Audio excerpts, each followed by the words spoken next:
नाजरीन हौसा खबर शेयर करनालू मेहराबपुर तालका का रिपोर्ट कर रहा है बिलाल सूरो। पाकिस्तान पीपल्स पार्टी तालका मेहराबपुर जे तरफा नई तंजीम साजी जवाले सां PPUC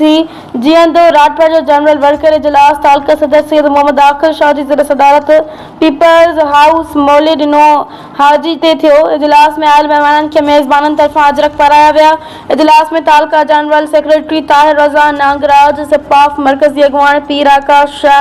अमीर बख्श राठौर, तालका नायब सदर PP Mir Mohsin Talpur, taluka deputy information Munawar Chang, taluka deputy general secretary Saleem Rathore, labour wing जिला इंफॉर्मेशन मोहम्मद दीन राठौर, UC जीअंदो जे सदर काजिम राठौर, नायब सदर अला बख्श सियाल, वाइस चेयरमैन तारिक राठौर, सपाफ तालका सदर Gul Mohammad Rathore, youth taluka deputy general secretary Atif Rathore, Azhar Rathore, digital media जे सैयद नाजिम शाह, सिटी मेहराबपुर नायब सदर आशिक चांडियो, हबीबुल्ला राठौर, सत्तार राठौर, मीर मोहम्मद राठौर, सगीर वरड़, तौकीर गिरमानी, नसरुल्ला जट, शाहिद कलोड़ो, हाजी इकबाल राठौर समेत पार्टी उहदेदारन